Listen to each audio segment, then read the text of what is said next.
Hey guys, do you want to see a movie that features veterans, criminals, and black hair? That's fine with me. Let's go with that. That's fine. If you do, then Exterminator is for you. Exterminator from 1980 is the movie that we watched for this week's episode of Loose Cannon. My name is Brian Lee. Over there. Oh, wait, it's mirrored. Christopher. And Evanston is Grace for Lee. Oh, I went the wrong way. Oh, and then you drinking the beer. What's your name? Brand drink beer. I love beer. Yeah, Exterminator. Christopher Lee, what's the synopsis of The Exterminator? Yes. A man's best friend is killed on the streets of New York City. The man, Robert Ginty, then transforms into a violent killer, turning New York City into a great war zone. And Christopher George is the only one to stop him. That's a little misleading. Yes. His friend didn't die. He just got beat up really bad, and I guess there was bad news or whatever, but... Well, spoiler alert, he eventually dies. Eventually, yeah. So my question... before we get into it, Brian, do you recommend Exterminator from 1980? I'm going to go with no. Yeah. Brand, do you recommend Exterminator from 1980? No. Okay. Yeah, agreed. I don't either. No. And I assume none of you guys have seen this movie before. No. Parts of it looked familiar, but I don't know if that's because I saw, You've seen the second one. Yeah. So maybe, I don't know, but yeah, I don't think I've seen it though. Yeah. So the main question that I have after watching this, and maybe it was a bad idea that we watched the second one first, because the second one is very clearly Robert Ginty or whatever his name is. In the second one, he's clearly the good guy. But in this one, who's the good guy? Because I thought it was Robert Ginty again, the Exterminator. Yeah. Right. But then the movie would keep following the detective who's like chasing him. And then and that kind of can make sense because it's like, oh, it's like the Heat. Right. Not the Heat. It's like Heat or, any other kind of detective story. But then it started following the detective's love life and his relationships. And I was like, wait, is the detective the person we're supposed to be rooting for, and the Exterminator is the bad guy? Kind of like Terminator 1? It's like they gave the detective too much of a backstory, kind of we're on his side instead of being on that Ginty side. Yeah, that's how I... Yeah. Yes, I agree, Brent. I mean... no, I think Robert Ginty is still the good guy. It's just a la, vigilante justice with Bronson. Yes, but then how do you explain why they followed the detective so much? Yeah. Because his storyline wasn't good enough. Ginty wasn't good enough? Yeah. That is kind of true. They really didn't give him anything. Maybe his backstory was just he was in Vietnam and you saw that dude's head. That was, I think that's where all the money went into that. The world's slowest head decapitation? Yeah, because it was pretty good. For the time. Good. Is that the longest cold open out of any of the movies that we've watched? It felt like it, didn't it? It was 7 minutes long. Yeah, it felt like it was. Yeah, it took a bit. Well, and then it goes into the opening credits, and that song was super weird because it kind of sounds like Private Malone or something. It was really weird. I wrote, this song's a bummer. That's all I wrote down. Wait, did you say Private Malone? Yes. You mean Post Malone? No, Wait, the country song. He said my name is Private Andrew Malone. So at the beginning, is the gang the Ghetto ghouls? Are they do they break into the warehouse to just steal beer? I thought it was soup. They look like Campbell's soup cans. What? I'm like, why are they taking soup and vegetables? I'm like, what's going on? And where are their spoons? Yeah, I don't know. It was strange, but and no one there must have, because that was a big warehouse area, right? They just kind of pulled up. Yeah, it was like a loading dock or something where they were. And like no one saw them except what's his face. I thought that was very just strange. And it also seemed weird that they were just the gang was loading the beer into the trunk of their whatever, like it wasn't a Camaro, but it was like some sports car. Yeah, yeah. So something that doesn't probably have a very large trunk. So yeah. But I like how, so like, you know, I think it's Robert Ginty who first confronts him, right? Yeah. Yes, yeah. Yeah, he was like, "What are you guys doing all that soup?" Yeah. That's my Campbell's. And then Michael, you know, he like, you know, comes and saves the day. But did you guys notice how he manhandled that one guy? Like he just like straight up, he just picks him up and like throws him. Yeah, right into it was. So I don't know if he's that strong or if that guy was that tiny. But I like to think he's that strong. The other question that I had for you guys that confused me was that what's the deal with the mob in this movie? Because at one point the news anchor refers to the main villain as a meat mobster. What is that? I guess like because remember those two guys that would come in and like the guy, it's like for protection. So I guess like their whole. I remember back in the day, mobsters are known as like being like Fat Tony from The Simpsons. Yeah, you know, he will like collect like from like certain areas. Like, and his thing was like he was the meat guy. Like he was, you know. Yeah, well, I get that it was like for protection and whatever. Like I get that's why they're paying the mobsters. But in another scene, they're talking about like, oh man, the prices of beef is going up too fast. I was like, what is this? Like, what a weird ruckus. Yeah. Yeah, I don't know how that all fit in. It was very strange. It's like because he was taking money, it was controlling the price of beef or whatever. I don't know. That's it. Or was I don't get it. Yeah, I know. I was like, was that like his like processing plant? So he was like controlling all of the meat in the city, or I don't know. No idea. But those teens got him. Those bad. Teens? I'm assuming they're teenagers. I'm just saying they are because it's those that gang. They went and got his partner or whatever. They beat him up really bad. And then they impaled him. They impaled him with the he had like thing? A garden. Yeah, that was brutal. But that wasn't like so the beat up wasn't big, and then what's his face talked to his wife or whatever, and it's like, oh, your wife got or your husband's got a boo boos now, and now they're in the hospital. They seem to just kind of all melt together. It's a very strange part of the movie. Yeah. So the pacing is very weird, especially in the beginning. Yes. But it's weird. So this gang literally like assaults what's his name? Steve James? I keep forgetting. Steve James. And like, they like wrap a chain around his neck and like strangle him, and they like stick a garden rake or whatever, like hoe into his back. But then Ginty goes to like tell his wife about it, and he's like, oh yeah, he got mugged. I was like, I don't think that's how I would word it. Right. Yeah. And it's like it jumps right to him telling his wife, and then it jumps right to him like torturing the guy with a flamethrower, like within like 3 minutes. Okay, good. Because I was like, I'm just like, how did all of a sudden he has this guy in somewhere? Like it was very strange. I thought something happened, but I'm glad we all saw the same thing. But go ahead. He was a man of his word though. Because he's like, if you're lying to me, I'm going to come back. Mm-hmm. So he came back and he let him go because he told the truth. See, there you go. Moral of this story is just tell the truth. That's what this movie's about. Which the mob boss did not do. See, exactly. That's the point I'm making here. And he got turned into ground beef. Yeah. Which was so weird. That was so. How'd you like the Disco Inferno part? Loved it. Yeah.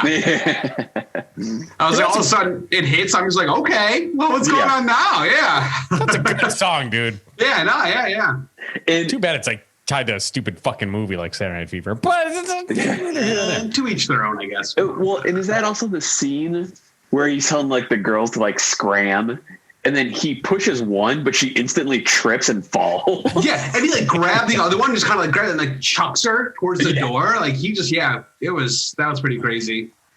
And then he ended up only like killing one of those guys, right? Like he put like the fear in them and stuff. He goes in there and he starts blowing up the joint. And I remember there's a guy who jumps at him and he shoots him and the guy goes flying the other way. Yeah. Oh. Which actually happens a couple times in this movie, which I'm okay with. So, and that's the other thing that I wanted to ask you guys about is that, because eventually, I think this all takes place in New York City. So obviously the New York City detective is the one who's trying to figure out who's killing all these people and all that. That I get.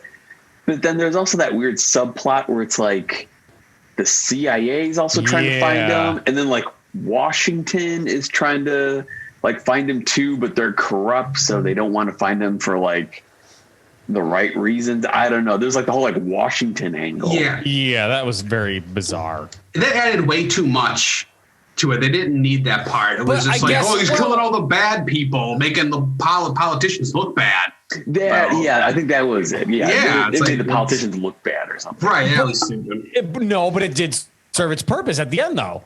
That is true. Because he like when he was going to be like, see now, how does it feel to be the victim? And the cop gets shot. I mean, we can just skip right to it. What did you guys think about the ending? All I remember is that like Ginty like jumps on him from a ledge, like scaring him, and then he makes like, "Here's my gun." Like, now you know how it feels. Like it's super weird. And then they both end up getting shot. Right. By the CIA guy? I'm guessing it was the CIA guy. I believe so, because I heard something, Washington, like something. Yeah.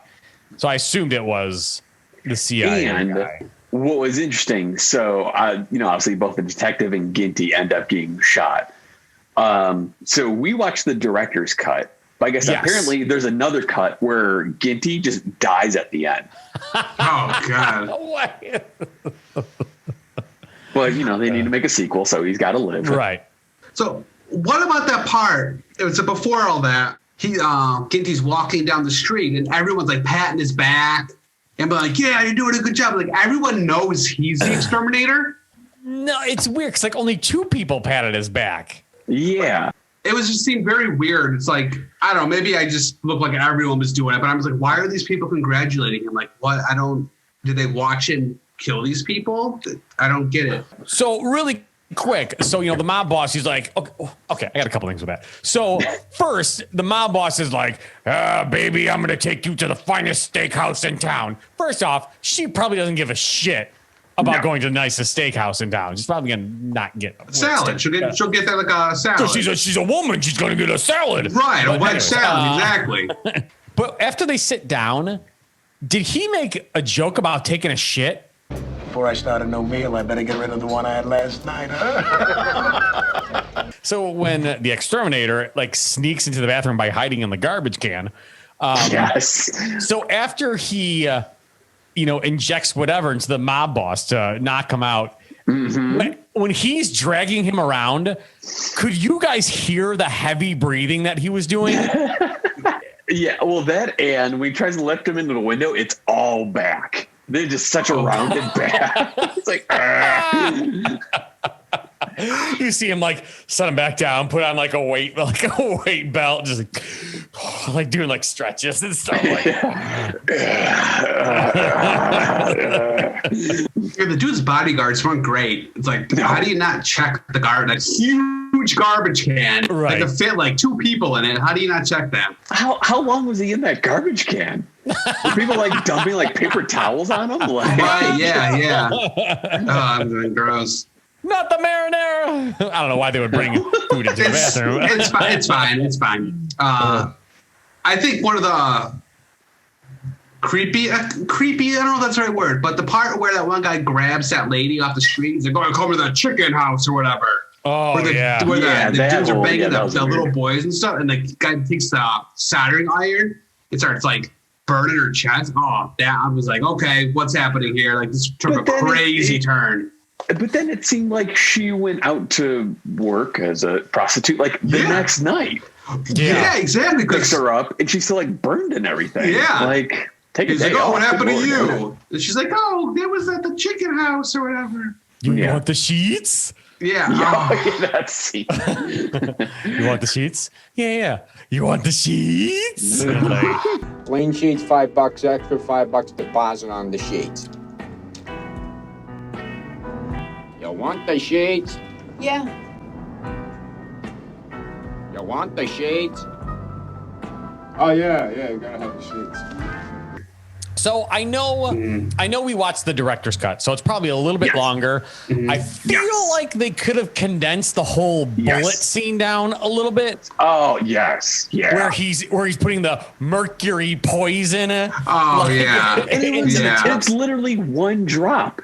Right. That's like, oh, that's good. I was like, but it's just like in like Rambo First Blood Part 2 or First Blood Part 2. I think that's what it's called. But yeah, like when he's fucking getting all fucking armored up, it's just like, dude, it's fucking concise and like, okay, shit's going down. And he fucking fought the whole Viet Cong army, you know, like himself. Right. Gonna need a good supply of body bags. But yeah, dude, it's just like, look, hey, let's squeeze it down a little bit. I mean, it was that scene was at least probably like 4 minutes or some shit. Well, then I feel like, because he's like filing down the bullet tips. Yeah. I feel like he didn't do a good job. but also, like what's the point? What's the point of him filing it down and just getting shot into somebody? The only thing I could think of is that so it still goes through the barrel, no problem, of the gun. Because I guess if things are like sticking out, like maybe a jam in the clip or in the gun or something, I don't know. I'm trying to give the movie the benefit of the doubt. Yeah, I have no idea. I want to fast forward to an hour and 8 minutes into the movie. Brandan, have you discovered a new way to heat up hot dogs? He's getting ready to eat this meal, and then his love interest is like, "Oh, let's go do a thing." And he's like, "Okay, I'll see you like in a half an hour." And so I'm thinking, he's going to go like freshen up and get ready to go meet her. No, he's like, my hobby is this goddamn hot dog. I eat my lamb hot dog. I was like, dude, don't. If you're going out, go get some Subway or something. Don't eat a lamb hot dog. Like, I don't know, man. I mean, you know what? The mustard really did make it. It was the saving it. The mustard looked really good. Yeah, because it looked like it was like Grey Poupon or something. Right. Because you had to use a knife to use it. When you got to use a knife for your mustard, you got some high quality mustard. So because it looked like it was just like two like forks or something that was like into the ends. Yeah. So do you think that would actually cook it evenly? Or would it do like the inside, cook the inside more than the outside? Or like, I don't know how that would work. I feel the outside, like the ends would be really hot. On the middle would be super cold. Yeah, you're probably right. Why did the director make that such a focal point? Like, why is that even in this movie? I mean, yes, we're talking about it. maybe that's something that the director did, coming up in the industry. He's like, I don't have money, so let's just make lamb hot dogs. And he's like, it'll be fun to put this in a movie. Do you think that was something the actor wanted to do, like his own way? He's like, I'm going to put this in there. Yeah, maybe the actor, that's something he did. Yeah. So in Godfather 1, there's a scene where I forgot who it is. He talks about how to make pasta sauce. Mm-hmm. And he goes through the recipe. I read into it, and I guess that was Francis Ford Coppola. He was basically afraid, if the movie didn't do well and if he didn't become a movie director, he at least wanted the world to know, hey, this is my pasta sauce recipe.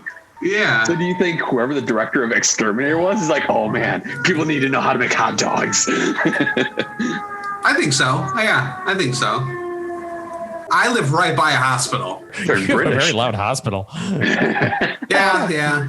I will say though, so when it turns out the Exterminator had the bulletproof vest on at the end, that made me think of when Roddy Piper was in a match with the Mountie, and the Mountie shocks him, and it's he's got him, and then he takes off his shirt, and it's a shock proof.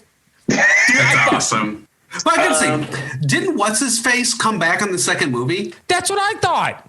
Yeah, and he didn't just die; the guy killed him. He pulled the plug on him too. Yeah, are you talking about Steve James coming back in the second one? Yeah.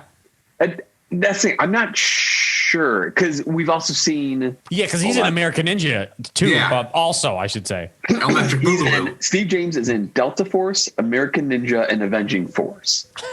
So he's in a whole bunch of canon movies. I don't know if he's in the second one. Yeah, I feel like he was, but you said, it could be because he was in so many. Oh no, I guess it's a different guy.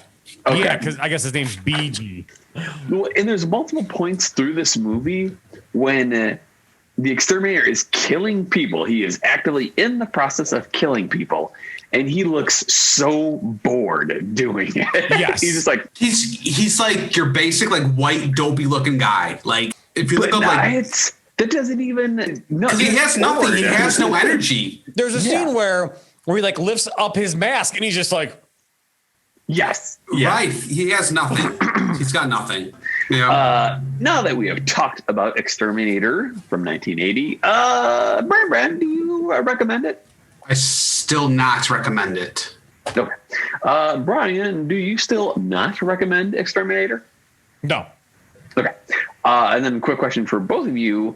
Which is better, Exterminator 1 or 2? We'll start with Brand. Second one? We all agree, second one? The second one, yeah. Yeah. Yep, that's it. Till next time. Good journey. Good journey. If you like Nick Cage and horrible great movies from the Cannon Group Films, then like, comment, and subscribe for Nick Uncaged Podcast.